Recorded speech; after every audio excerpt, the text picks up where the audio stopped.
প্রিয় দর্শক, আসসালামু আলাইকুম। আমি জাহিদ হাসান। আজকে এসেছি কুষ্টিয়ার মিরপুর উপজেলার খাড়ারা ব্লকে।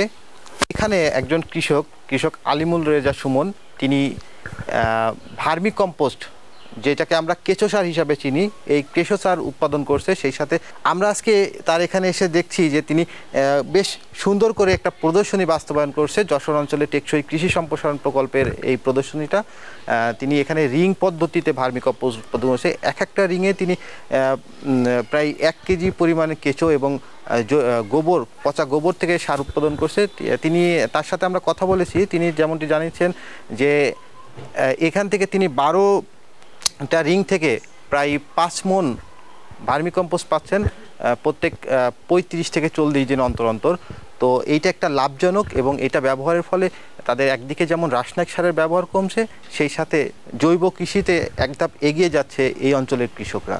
কৃষি উন্নয়নশীল বাংলাদেশের মূল চালিকা শক্তি। দেশের 11 কোটি মানুষ প্রত্যক্ষ বা পরোক্ষভাবে কৃষির সঙ্গে সংশ্লিষ্ট। দেশে জনসংখ্যা বাড়ছে, কিন্তু জমির পরিমাণ দিন দিন কমছে।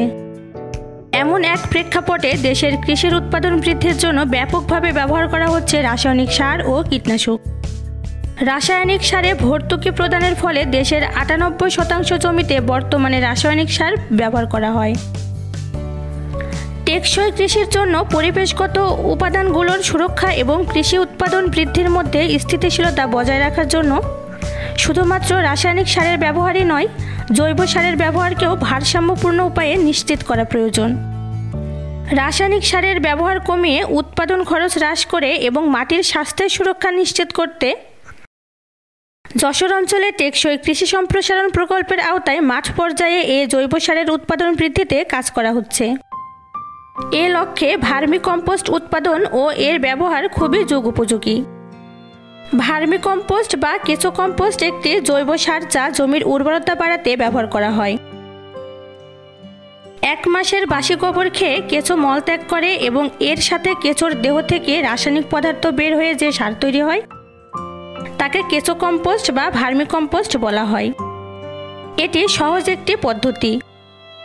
1 মাসের বাসি গোবর দিয়ে ব্যবহার উপযোগী উৎকৃষ্ট জৈব সার তৈরি করা হয়। এ সার সব ধরনের ফসল খেতে ব্যবহার করা যায়। ভার্মি কম্পোস্ট বা কেঁচো সারে মাটির পানি ধারণ করার ক্ষমতা বৃদ্ধি করে এবং বায়ু চলাচল বৃদ্ধি পায়, ফলে মাটির উর্বরতা শক্তি বৃদ্ধি করে।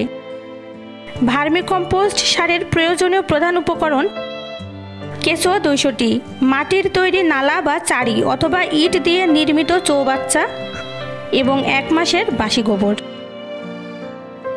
ভার্মি কম্পোস্ট সার তৈরি করার পদ্ধতি এবং ধাপসমূহ: 2 মিটার লম্বা, 1 মিটার চওড়া ও 1 মিটার গভীরতা বিশিষ্ট ইট দিয়ে চৌবাচ্চা তৈরি করতে হবে। চৌবাচ্চার উপরে টিনের বা খড়ের চালা দিতে হবে। গর্তের মধ্যে বাসি পচা গোবর ঢেলে ভরে দিতে হবে। অতঃপর 200 থেকে 300টি কেঁচো ছেড়ে দিতে হবে। এই কেঁচোগুলো গোবর সারে মলত্যাগ করবে। এই মলই কেঁচো সার।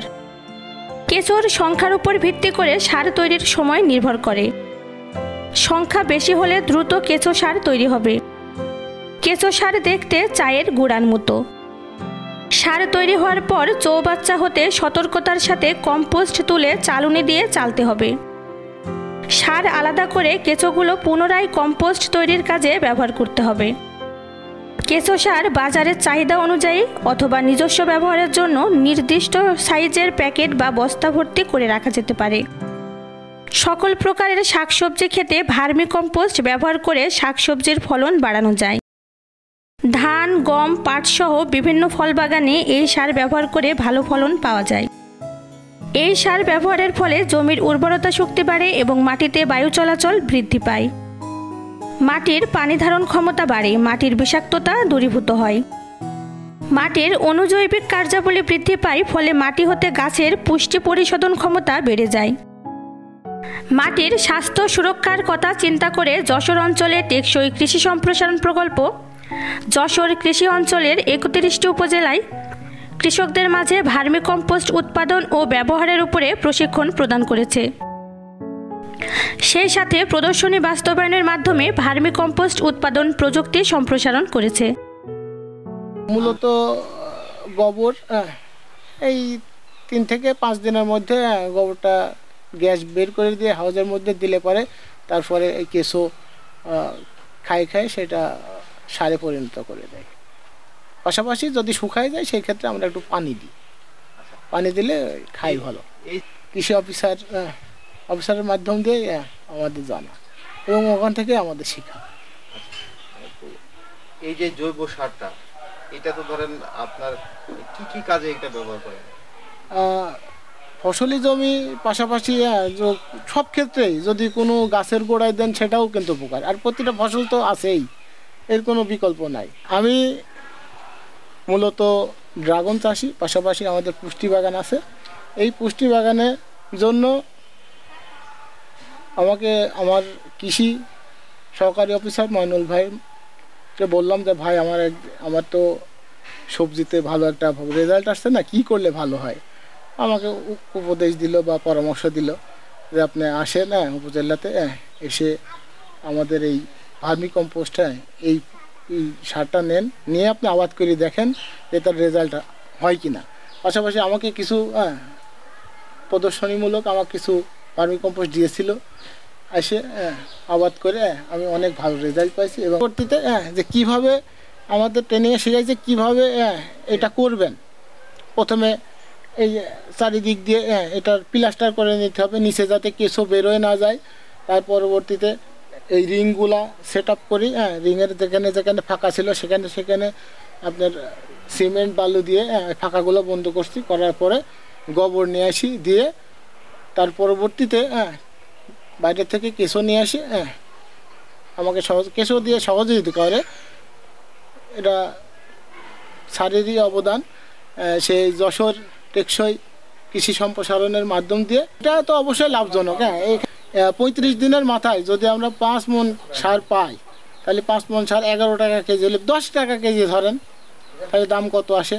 অঞ্চলের টেকসই কৃষি সম্প্রসারণ প্রকল্পের আওতায় যশোর অঞ্চলের 6টি জেলার 31টি উপজেলায় মাটির স্বাস্থ্য সুরক্ষা প্রযুক্তি সম্প্রসারণের লক্ষ্যে কুষ্টিয়া জেলার মিরপুর জেলায়ও কিন্তু এই ভার্মি কম্পোস্ট এর প্রদর্শনী এবং এর ব্যবহার, উৎপাদন, ব্যবহার এবং এর সুফল সম্পর্কে এলাকার মানুষদের সচেতন করছে। সেই সাথে এই ভার্মি কম্পোস্টটা উৎপাদনের ফলে কৃষকরা বেশ লাভবান হচ্ছে এবং তারা উপজেলা কৃষি সম্প্রসারণ অধিদপ্তরের মাধ্যমে কৃষকদের 3 দিনের প্রশিক্ষণ দিচ্ছে। সেই সাথে তারা কৃষকদের বিভিন্ন উপকরণ সহায়তা করছে এবং ভার্মি কম্পোস্টের ব্যবহার নিশ্চিতে তারা কাজ করে যাচ্ছে। আগামীতে এই ভার্মি কম্পোস্ট ব্যবহারের ফলে এই অঞ্চলের কৃষি হবে জৈব এবং নিরাপদ কৃষি, এমনটাই প্রত্যাশা করছে এলাকার কৃষকরা। দিন দিন আমাদের যে মাটির উর্বরতা দিন দিন কমে যাচ্ছে। আমাদের 5% জৈব পদার্থ থাকা উচিত মাটিতে, এখানে 2 থেকে 2.5% মাটিতে আছে। দিন দিন ফসল কৃষক যেটা কাঙ্ক্ষিত ফলন সেটা পাচ্ছে না। এই কারণে আমরা কৃষককে সবসময় পরামর্শ দিই যাতে মাটিতে জৈব পদার্থ বাড়ানোর জন্য বিভিন্ন রকম ভার্মি কম্পোস্ট এগুলো কৃষক উৎপাদন করে এবং ব্যবহার করতে পারে। এই কারণে আমরা প্রতিনিয়তই পরামর্শ দিচ্ছি এবং দিন দিন বর্তমানে কৃষক অনেক সচেতনতা বাড়ছে এবং জৈব সার ব্যবহার করলে ফসলের অনেক উপকারী থাকে। মাটির যেটা পানি ধারণ ক্ষমতা বাড়ে এবং ফসলের স্বাদটা বাড়ে, সব মিলে অনেক কিছু বাড়ে। আর রাসায়নিক সার একটু দ্রুত হয় আর এর স্বাদটাও অনেক কম থাকে। আমাদের মিরপুর উপজেলায় যশোর অঞ্চলের টেকসই কৃষি সম্প্রসারণ একটি প্রকল্প আছে এবং এই প্রকল্পের মাধ্যম দিয়ে আমরা বিভিন্ন সময়ে কৃষকদের ভার্মি কম্পোস্ট প্রদর্শনী দিচ্ছে। এখানে ব্যাপক কৃষক একটা সহযোগিতা পাচ্ছে এবং এখানে একটা এই সার প্রস্তুত করতে টোটালি যত খরচ হয় টোটালি সেই খরচটা আমরা যশোর অঞ্চলের টেকসই কৃষি সম্প্রসারণ প্রকল্পের মাধ্যমে দেওয়া হচ্ছে এবং কৃষক অনেক উপকৃত হচ্ছে প্রকল্পের মাধ্যম দিয়ে।